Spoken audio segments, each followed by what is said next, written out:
Wullie, what's your initial thoughts after that performance tonight? Proud, I would say, because we knew what we were going to face tonight. We were up against a right good team. I know they rested players and it wasn't the strongest team, but they're still good players. Davis, Arfield, Kamara, Ryan Jack. So they put out a second string team, but they were still very strong. And all I asked for the players was, to go out there and give a good account of themselves. They didn't want to come here and, you've seen some results recently. You didn't want to be on the end of one of them. And I said to the boys, 15-20 minutes, first opening 15-20 minutes, contain Rangers, frustrate them, and obviously fear the worst when you give away a goal in the manner that we did. I think that was the only disappointment tonight, was the manner we gave the first goal in. We've got safe possession in the ball and Dave just makes the wrong decision and they score from it. But the way the boys reacted, they didn't hide, tried to play in spells, sometimes too much.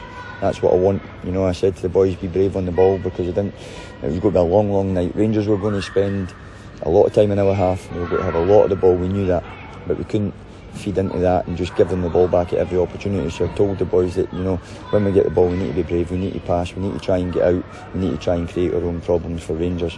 And I felt at times we did, missing the final little bit in the final third, whether it was the wrong decision or the ball was short or no good enough. But in terms of the overall performance, I think the boys can be proud of what they put out there tonight. Some finish from Lee as well. Great finish, but listen, that'll be nothing new to the Queen's fans. They know that he's got that in him. He's scored a couple of spectacular goals now while he's been here. And my only thing for Lee is, just, I tell him all the time, he needs to be more consistent, he needs to work harder.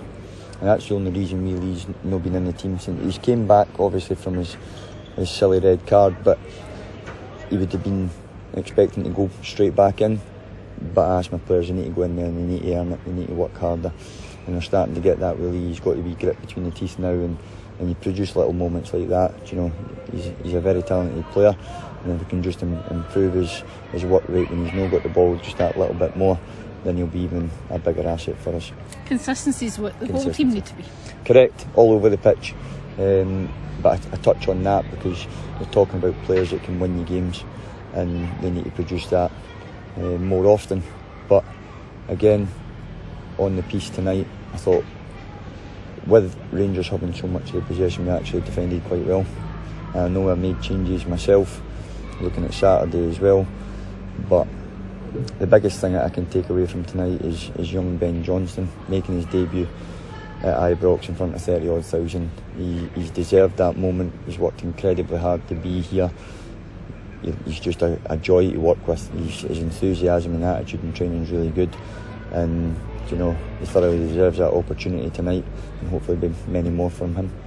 You talked on Saturday after the Falkirk game, and you said if they feel sorry for themselves, come to Ibrox. Yep. It's going to be a tough night, and it could have dented the confidence. Yeah. They can take confidence from that performance. Yeah, well, I just said in there's a way to lose a game of football, the manner you lose a game of football, and there's a couple of times this season already, Falkirk being one of them, Clyde being another. The manner of defeat was the most disappointing thing. You can come here and you go away getting beat 3-1, and I'm not saying you can be pleased with that, but it's the manner of defeat. We gave a good account of ourselves, no disappointments anywhere on the pitch for me. We're just beaten by a better side. And then, like you say, you're going in and you need consistency, and then you need to take that performance and you need to take it into the league. And that league game is Dunfermline next. Yep. Another team that will be favourites to bounce back up. I think they're all favourites, aren't they? Every week they're way. But I've said it right from the start of the season, and there's going to be no easy games. Nobody's going to give you 3 points. You're going to have to work to get them. You talk about at the start of the season, you're probably putting Dunfermline and Falkirk up there because of the stature of the club. But there's going to be no easy games. My task now is to lift the players from 2 defeats to then go and put a home performance on. One that probably overdue. No particularly performed well at home. It's overdue, and all I can ask, we had a great support tonight, as the fans get behind us again at Palmerston, create an atmosphere, and hopefully get us 3 points on Saturday. No Paul Mackay on Saturday, he'll be suspended. No. So yeah, well, that was Paul actually came to talk to us yesterday because he felt that he wasn't hitting his own levels since his injury. I mean, we're going to freshen things up tonight on the back of Saturday, but also with a view to this Saturday. We needed Dave Mackay to get back into it. He's played a couple of bounce games, but he's not really featured much, so it was important to get him minutes ahead of Saturday.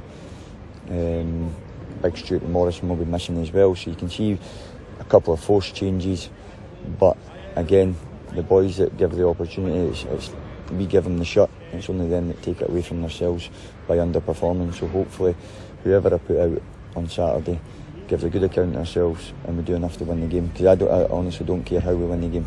It could be an ugly 1-0 or it could be a really entertaining 4-0. It doesn't matter to me as long as 3 points is in the bag at 5 o'clock. Stuart Morrison was going for an X-ray after the Falkirk game. What's the latest with him? Been told that there's no break, but there is tendon damage. Still very swollen and bruised, but again, we just have to kind of take it little by little steps, because initial Calvin 6 weeks, he was back quicker. Then Shuggy had his up at Peterhead and it looked like he could have maybe been 3 or 4 weeks, but we're getting him back in training towards the end of this week, maybe Friday, with a potential return the following weekend. So just baby steps, just give him the rehab that he needs. Don't push him, because you don't want to break him down, but you want to get him back available as soon as possible, and that's down to the physio. Touched on it a wee bit, but a word about the supporters tonight. Great support as always. Again, through the club you knew what kind of crowd you were going to get with ticket sales getting updated all the time, but to bring nearly 1,000 tonight on a Tuesday night, brilliant. And like I said, Wheelie's special moment probably gave them why they came, because they'll look at it 3-1. We've no disgraced ourselves. We've had opportunities. Lee scored a good goal, and the fans, and I know the fans well, and I've got a good relationship with the fans. That's all they can ask for. Do you know what I mean? That's all they want, and I think that they've been frustrated a lot. Listen, myself and the players have been frustrated as well, but they've been frustrated again with the manner of the defeats, and hopefully we can put that to bed and just kick on from tonight.